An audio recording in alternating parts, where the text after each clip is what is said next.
Hello दोस्तों, मेरे channel पर आप सभी का स्वागत है। आज के वीडियो में मैं आपको इस सीलिंग पंखा को बॉडी में फिट करके दिखाऊंगा, तो आप मेरे इस वीडियो को लास्ट तक देखिए। सबसे पहले हमें दोनों बेरिंग को चेक कर लेना है कि बेरिंग सही है या फिर ख़राब है।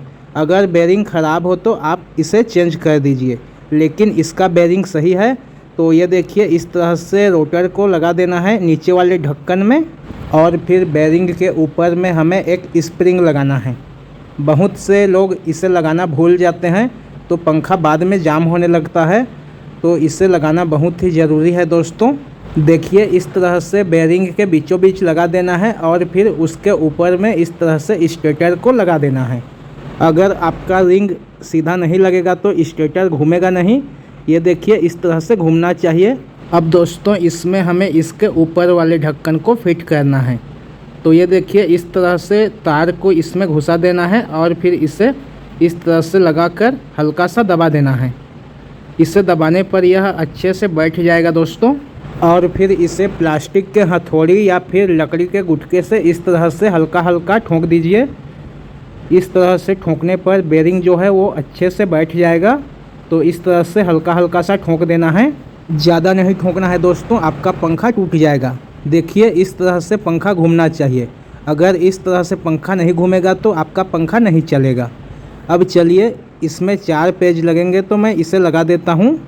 दोस्तों 3 ब्लेड वाले पंखे में 3 पेज लगते हैं, लेकिन यह 4 ब्लेड वाला मिनी सीलिंग पंखा है तो इसमें 4 पेज लगे थे। तो मैं इन चारों पेज को लगा लेता हूँ और फिर इसे अच्छे से कस लेता हूँ।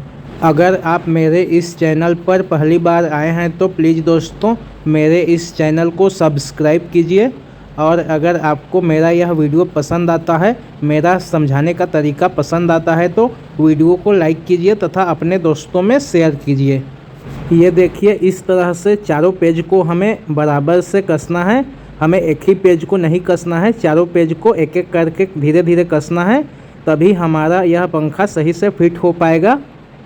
अगर आप एक ही पेज को कसेंगे तो आपका पंखा तिरछा हो जाएगा, फिर घूमेगा नहीं।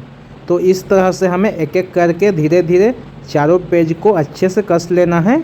दोस्तों यह हाई स्पीड का सीलिंग पंखा है। अगर आप इस पंखे का वाइंडिंग वीडियो देखना चाहते हैं तो मैं आपको इस वीडियो के डिस्क्रिप्शन में उस वीडियो का लिंक दे दूँगा। देखिए दोस्तों इस तरह से पंखा घूमना चाहिए। अगर आपका पंखा इस तरह से घूमता है तो आप समझ जाइए कि आपका पंखा बिल्कुल सही फिट हुआ है। अब चलिए दोस्तों मैं आपको इस पंखे का कनेक्शन करके दिखाता हूँ। तो मैं इसके कैपेसिटर के कैप को यहाँ पर लगा देता हूँ। देखिए यहाँ पर लगाने के लिए एक पेज लगाना होता है, तो इसे यहाँ पर लगा देना है और फिर अच्छे से कस लेना है। ये देखिए इस तरह से कैपेसिटर के स्टैंड को यहाँ पर लगा देना है। अब देखिए इसमें 4 तार हैं, तो इन चारों तार का कनेक्शन हमें कैपेसिटर और सप्लाई के तार के साथ करना है। देखिए दोस्तों मैंने कैपेसिटर ले लिया है। अब कैपेसिटर को इसके कैप में लगा देता हूँ, फिर इसका कनेक्शन करके आपको दिखाता हूँ। तो देखिए सबसे पहले हमें पंखे के अंदर से निकला हुआ एक सफ़ेद और एक नीला तार को इस तरह से एक बना लेना है।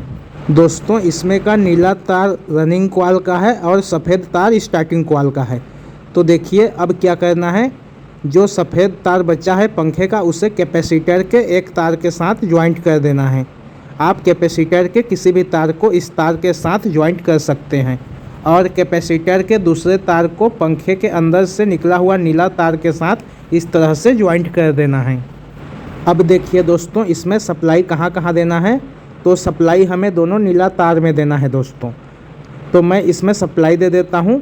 आप किसी भी तार में न्यूट्रल और किसी भी तार में फेज का सप्लाई दे सकते हैं, लेकिन सिर्फ हमको नीला तार में ही सप्लाई देना है। तो एक एक तार में मैं इस तरह से सप्लाई के तार को लगा देता हूँ। अब चलिए दोस्तों मैं इस पंखे को चलाकर आपको दिखाता हूँ। तो मैं इस पंखे को उठा लेता हूँ इस तरह से, और फिर इस पंखे में सप्लाई देकर इसको चलाकर आपको दिखाता हूँ। तो दोस्तों मैंने इसमें सप्लाई दे दिया और ये पंखा चलने लगा, लेकिन हमारा पंखा उल्टा घूम रहा है। तो इसको सीधा कैसे करना है देखिए। सबसे पहले तो हमें दोनों सप्लाई के तार को यहाँ से निकाल देना है। तो मैं दोनों तार को निकाल देता हूँ यहाँ से।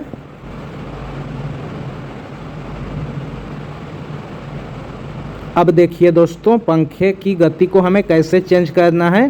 तो देखिए, दो नीला तार है पंखे के अंदर से निकला हुआ, इन दोनों नीला तार को हमें आपस में चेंज कर देना है दोस्तों। सिर्फ नीला तार को ही हमें चेंज करना है, बाकी का तार जैसे का तैसा रहेगा। सिर्फ नीला तार को हमें इधर का उधर कर देना है। तो मैं नीला तार को चेंज कर देता हूँ। दोस्तों, आपके पंखे में नीला तार के जगह पर लाल तार और सफ़ेद तार के जगह पर काला तार भी हो सकता है, तो आपको घबराना नहीं है, कनेक्शन सेम ही होगा। दोस्तों, आप सीलिंग पंखा को दोनों तरफ घुमा सकते हैं, लेकिन हमें सीलिंग पंखा के पंखुड़ी के अनुसार इस पंखे को घुमाना होता है, तभी जो है हवा देता है पंखा। अगर पंखा उल्टा घूमेगा तो हमें हवा नहीं देगा। ये देखिए दोस्तों, मैंने दोनों नीला तार को आपस में चेंज कर दिया। अब मैं इसमें सप्लाई के तार को लगा देता हूँ। आप किसी भी तार में न्यूट्रल और किसी भी तार में फेज का कनेक्शन कर सकते हैं। अब चलिए मैं इस पंखे को उठा लेता हूँ और इस बार चलाकर देखता हूँ कि पंखा सीधा घूमता है या नहीं। तो अब मैं इस पंखे में सप्लाई दे देता हूँ। ये देखिए दोस्तों, इस बार पंखा सीधा घूम रहा है। इस तरह से घूमना चाहिए सीलिंग पंखा को। अब मैं पंखे के तार को इसके कनेक्टर पिन में लगा देता हूँ। नीला तार को ऊपर और नीचे में लगाना है और जो सफ़ेद तार है कैपेसिटर के साथ उसे बीच में लगाना है हमको। तो ये देखिए, इसका कनेक्शन मैंने कर दिया। नीला तार को ऊपर और नीचे में लगा दिया और बीच में सफ़ेद तार को लगा दिया, और इस तरफ मैंने सप्लाई के दोनों तार को लगा दिया। दोस्तों, आप सप्लाई के तार में किसी भी तार को ऊपर नीचे लगा सकते हैं। अब चलिए मैं एक बार और दिखा देता हूँ इस पंखे को चलाकर। ये देखिए दोस्तों, हमारा सीलिंग पंखा बहुत ही अच्छी स्पीड के साथ चल रहा है। दोस्तों, यह छोटा वाला सीलिंग पंखा हाई स्पीड फैन होता है। यह 3 ब्लेड वाले पंखे से ज़्यादा हवा देता है, ज़्यादा घूमता है। दोस्तों, मैंने इस पंखे में 3.15 MFD का कैपेसिटर लगाया है, क्योंकि यह पहले से लगा हुआ था। अगर आप इसमें नया लगाएं तो इसमें 2.50 MFD का ही लगाएं।